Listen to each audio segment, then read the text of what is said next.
right, so I'm sitting here with Master Sergeant Robert Hough.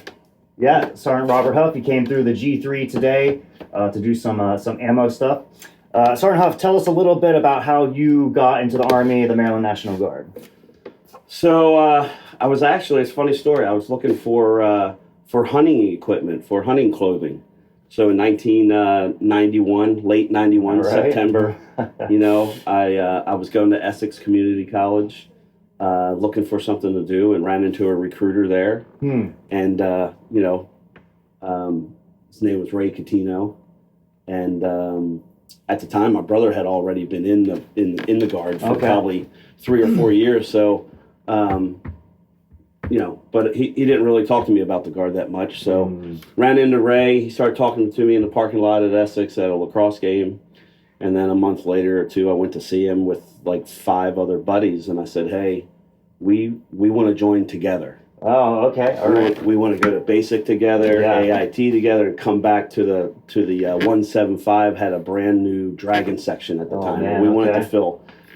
All of us were wrestlers, so he's like, look, I can guarantee you that you can go to basic at the same time, but once you get there, I can't. Yeah, okay. So we started walking away from it. Like, we're done. No, we want to go together. So he said, oh, okay. So about a week went by, and he called us and said, hey, I got you all down to Benning. You'll be in the same training unit, which is the 1st of the 19th. You may be in a different company, but you'll be in the same training unit. Okay. And we went, okay. So we did it and graduated and came back and filled half the Dragon section. Oh my gosh, all 5 of you guys. Okay. And one of those guys is First Sergeant Sean Brown, who now works at the finance. Okay. Okay, and Sean wrestled at Loch Raven, and he is still in the Guard today, 33 years later. Man, okay. How many what happened with the other 3? They all just ETS. They did, like one tour kind of thing? Yeah, I think one did one tour, 6-year enlistment, and then the other one went to, Mark probably went to 9 years or 10 years, and then started his own business. But that's kind of how we got started. How long was that crew together in this section before? Was there someone I want to go reclass NBC, and you guys, you traitor, no, the Mighty 5? We were together probably most of the time. Probably at least 6-7 years. Oh, that's pretty good. Yeah. All right. Yeah. Most of the people, or, for me, or a big selling point to the Guard, it was you get your school paid for. Right. You said you were already in school, though. So, I was going the to school. incentive? What was your whole, why? Just really to do something different. On a whim, huh? Okay. Yeah. Yep. All right. And then it turned into this, after my 6-year enlistment, I bought a 4-wheeler. Okay. And it just happened to be almost the same price as my Guard check, so it paid for my 4-wheeler. Right. That was my monthly payment. Sure. So it's crazy when I look back and people ask me, why did you join the Guard? In the 2000s was, 9/11 happened. Right. Before mine wasn't that cool. We didn't have that, Yeah.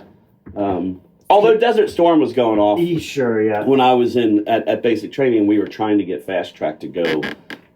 But since we were contracted as National Guardsmen, they would not let us go into the airborne school and stuff like that, which they were getting everybody else. Active duty guys were fast tracking right from AIT into that stuff to go to Desert Storm. Yeah.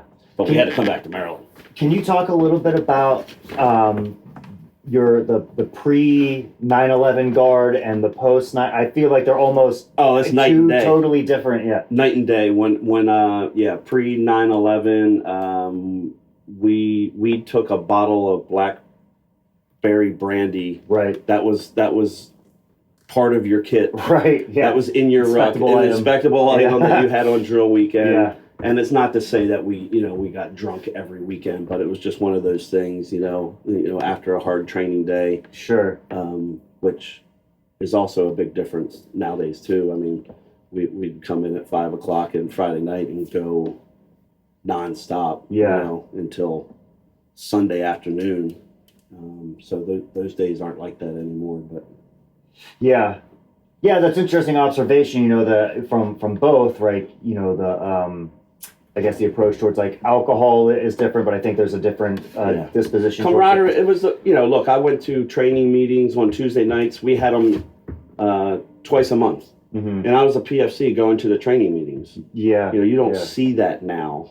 It's even if it's it's just leadership now. But I was going. It was a place to hang out. Yeah. You know, we had an NCO club, and you hung out there. We had hot dogs. You know, some guys would drink at me. You know, but we did a lot of work for the drill weekends. What about like technology? Because like now it's like you can throw out a text message and Yeah. force formation has changed to 09 now. Like how did that impact? No, stuff? literally. So I would sit up at night and go through my call list. I had a list of guys and phone numbers and really just dialing numbers and calling guys, making sure they got the information for drill. Yeah, totally different.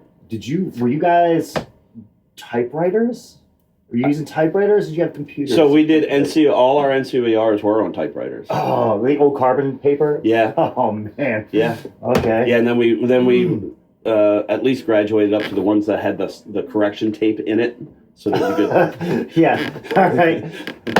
What? Any thoughts about like? Which was not bad because we could change the dates on the NCOER. Like now you have to have everybody's got to be in order. Right. Well, so if back then you could actually change those dates and do it a little. That's an interesting example of like technology kind of working against you in a way. Do you have any thoughts about like how that has the impact of technology in the Guard, like what you've seen?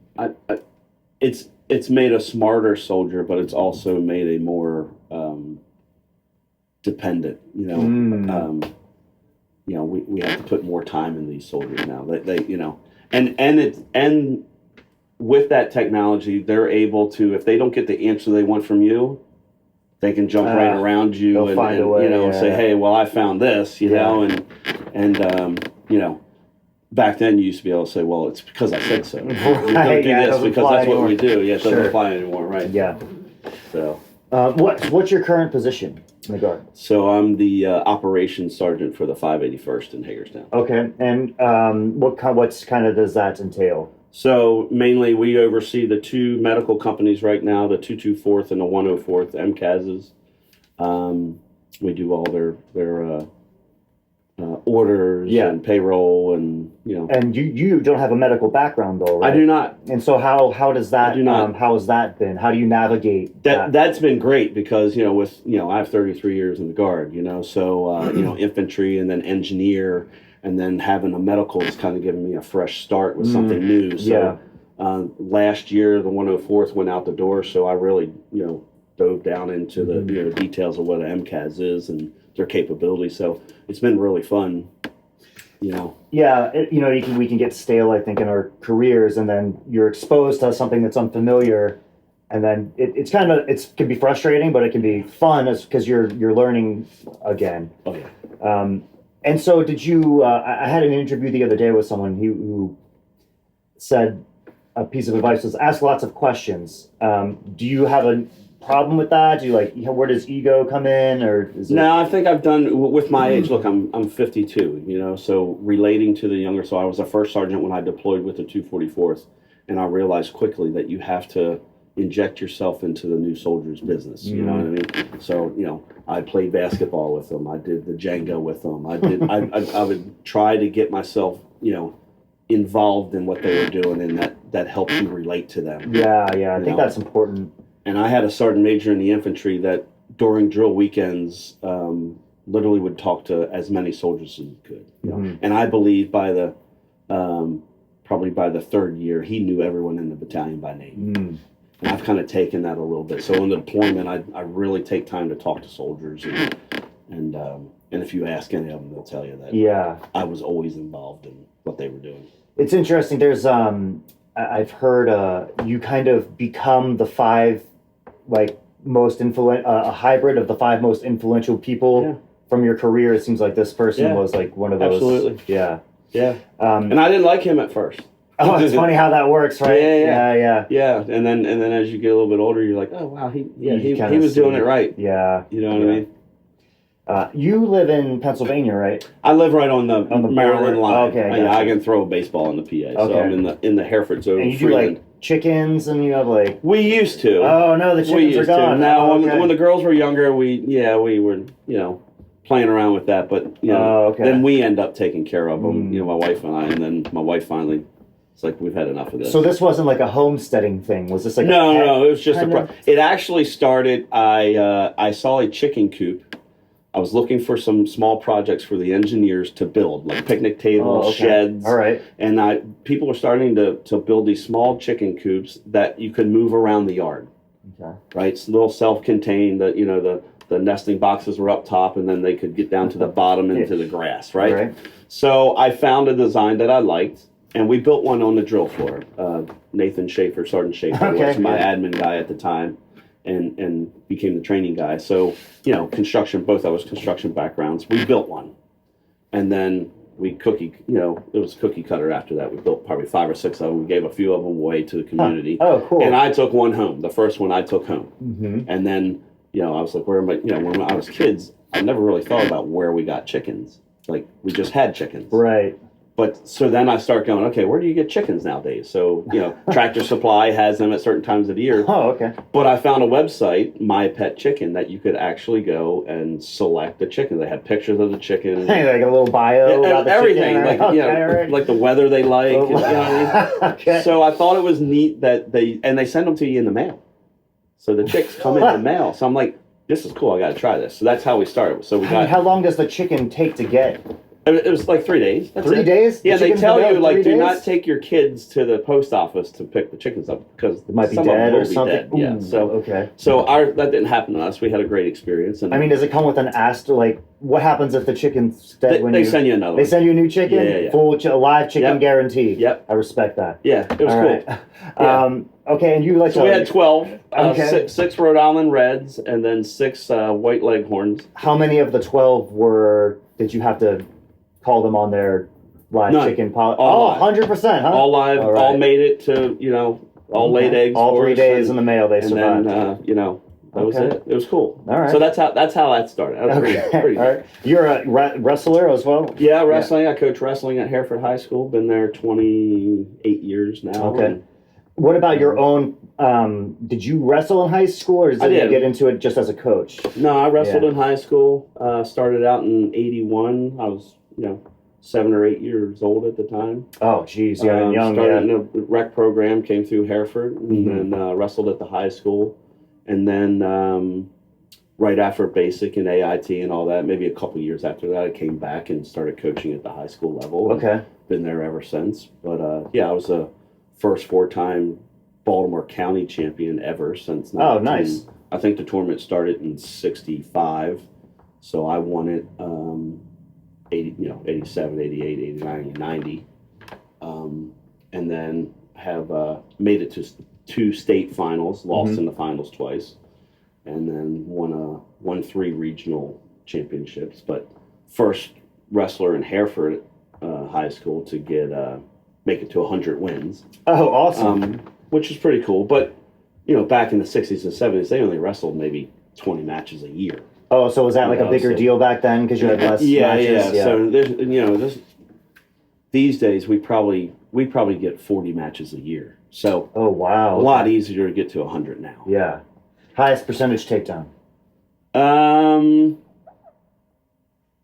I used to duck to high crotch. Okay, all right. What they used to call boot scoot back in the day, but now it's just duck to high crotch. And I was good at a dump too. So okay.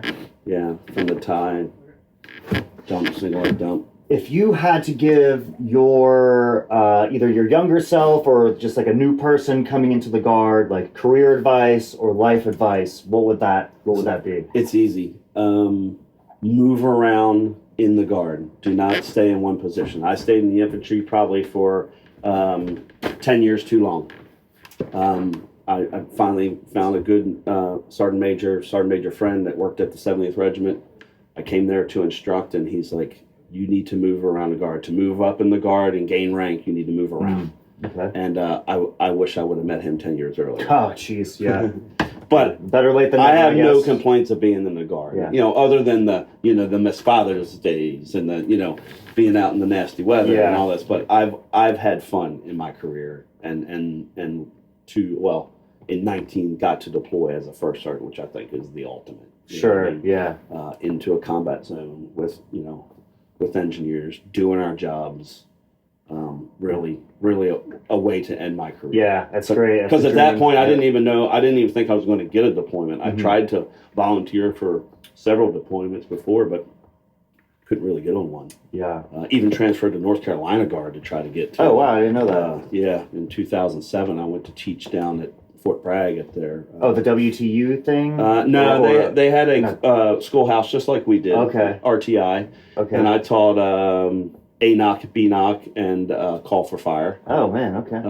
Yeah, and the 30th Brigade ramped up down there to go to Iraq, and I tried jumping on that, and the sergeant major was like, No dice. you're the only qualified instructor. Oh, yeah.